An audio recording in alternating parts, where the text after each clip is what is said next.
At present, you can find Baha'is in over 350 localities and regions across Australia. Baha'is in Australia and everywhere strive in collaboration with others to put the principles of their faith into practice and contribute to their neighborhoods and the betterment of society wherever they are.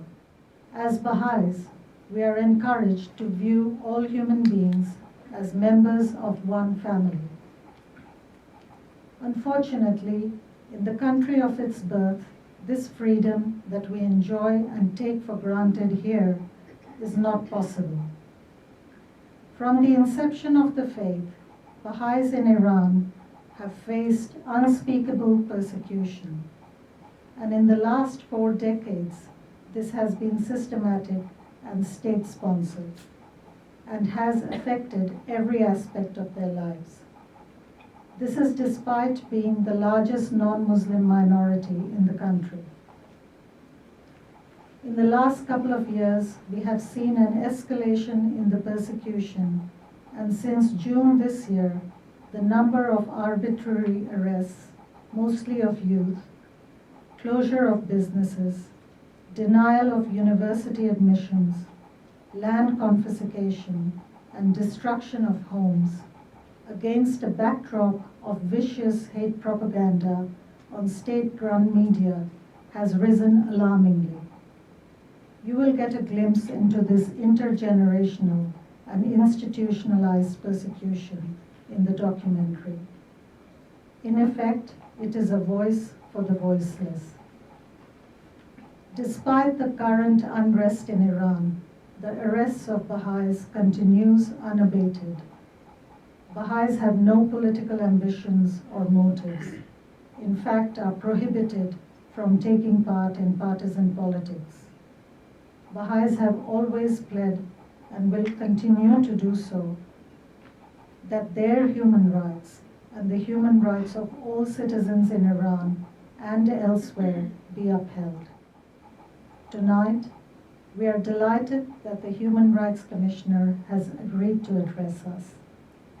Ms. Lorraine Finlay is the Human Rights Commissioner at the Australian Human Rights Commission, commencing in this position in November 2021. Please join me in welcoming Commissioner Finlay.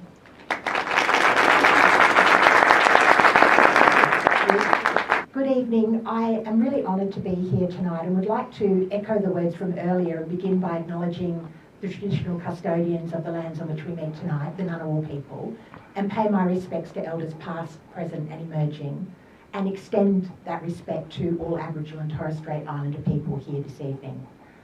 I would also like to thank the Office of External Affairs from the Australian Baha'i community, and particularly Shefali, for inviting me to be here this evening. And I'd like to thank all of you for coming here tonight to watch what is a really important film, Others in Their Own Land, by Farid Haerinejad. It's really timely, I think, that we're viewing this documentary tonight, as in Iran at the moment, we're entering the 4th week of the protests that have emerged there. Now, these protests were sparked by the death of Mahsa Amini, who was arrested by the Tehran morality police for wearing unsuitable attire and died in custody shortly after. It's a pivotal moment for not only Iran, but the world. And in my mind, we should be standing together with people who are promoting women's rights, promoting human dignity, and promoting freedom. So it couldn't be more timely for us to be thinking tonight about why freedom of religion is important and how we can actually move from freedom of religion being something that we talk about to something that's actually part of our daily lives. It won't surprise you to hear me as a Human Rights Commissioner say that I think freedom of religion is a fundamentally important human right. But I think it was perhaps put best by 2 Australian High Court justices back in 1983 in a case called the Scientology case, where they said that freedom of religion is the essence of all human rights. Really, it's a freedom that provides the foundation upon which we build every other human right. Critically, and this is a point that I think is often overlooked, freedom of religion and a strong importance in freedom of religion doesn't require you yourself to be a religious person. Believing in freedom of religion doesn't mean you have to have faith. In fact, freedom of religion is as important to the atheist as it is to the believer, because freedom of religion is the paradigm freedom of conscience. Critically also, supporting a person's freedom of religion doesn't mean that you yourself are subscribing to each and every one of their views or their beliefs. Freedom of religion, like most freedoms, is really easy to support when you're supporting a belief that you yourself hold, or a belief that is popular amongst a majority. But that's actually not where it's important. Freedom of religion becomes really important when you're actually defending beliefs or views that you yourself don't subscribe to, where you're defending the rights of people to hold views that you might find objectionable or offensive, where you're protecting the rights and views of people who actually hold different views to your own. That's when freedom of religion actually matters. Anything less than that isn't really a belief in the freedom. And that's the difference in my mind between human rights in the abstract and human rights in practice. It's really easy to claim that you believe in freedom and human rights. It's really easy to claim that. But it's what you actually do that matters.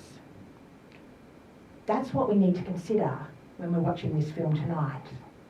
And that's what we need to think about when we're looking at Iran and the treatment of Iranian Baha'is. Iran is, of course, an Islamic theocracy, but as a member state of the United Nations, it's endorsed the Universal Declaration of Human Rights, and it's ratified the International Covenant on Civil and Political Rights, which, under Article 18, guarantees the right to freedom of thought, conscience, and religion. Iran purports to protect religious minorities through its constitution.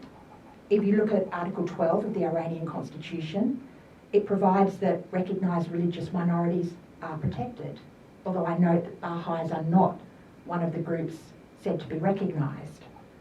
But also under Article 23 of the Iranian Constitution, it says, and I quote, "The investigation of individuals' beliefs is forbidden, and no one may be molested or taken to task simply for holding a certain belief."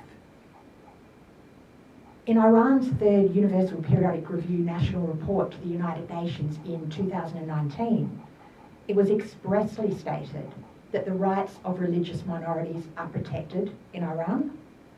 And while they claimed that the Baha'i community was not a religious group but a political sect, they did go on to say, and I quote again, "The status of Baha'is in Iran reflects the guarantee and observance of their fundamental rights as a citizen in Iran." These are lovely words, and it's worth keeping them in mind as we watch the film tonight, because they underscore a point that I think really matters when you're talking about freedom of religion and religious belief. Saying that you believe in religious freedom is easy. Saying that you protect religious minorities is easy.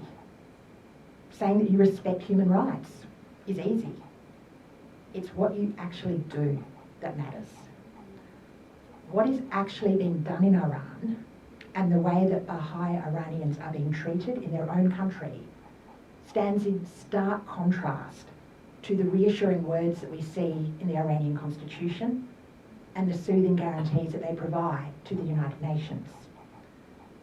Evidence that's already been referred to of systematic state persecution against the Baha'i community by the Iranian state includes documented cases of scores of Baha'is across Iran being arrested and detained, being denied education in Iranian universities, having their businesses closed, property confiscated, and otherwise being subjected to forms of violence, harassment, discrimination, and prejudice. And all of this suggests a disturbing disconnect between the words of the government and what they do in practice. Iran remains designated as a country of particular concern under the US Secretary of State's determinations for religious freedom violations. The Freedom of Religion or Belief Victims List, which catalogues persons who are imprisoned or detained, have disappeared, have been placed under house arrest, been tortured, or been subjected to forced renunciation of their faith, currently lists 101 victims of the Baha'i faith, where the perpetrator is the state of Iran. Iran is constantly rated as one of the most restrictive countries in the world when it comes to religious freedom. The Pew Research Centre regularly measures global restrictions on freedom of religion, and in the most recent report, which featured data from 2019, they rated 198 countries. Iran was one of 23 countries that was ranked as very high in terms of government restrictions on religious freedom. If we look more broadly beyond faith to human rights in general, again, the 2021 Human Freedoms Index, which is produced by the Cato Institute and the Fraser Institute, uses 82 distinct indicators across a range of civil, political and economic freedoms, including religious freedom, to rank 165 countries. Iran was ranked as number 160, meaning it was one of the most 5 restricted countries in the world according to these different indicators of human freedom. But rankings and lists don't actually reveal the true story behind what a country does and what a country is, as powerfully as the voices of the people who are directly affected. This is why the film you're about to see tonight is so significant, because it gives a voice to those people. It gives the individuals behind the statistics an opportunity to tell their stories, and you can see their humanity. It reminds those of us who might otherwise dismiss these events as things that are happening in a faraway land, and therefore things that shouldn't really concern us. It reminds us that these are things that do concern us, or at least these are things that should concern us. There are 2 other small points I'd like to keep in mind tonight while you're watching this film.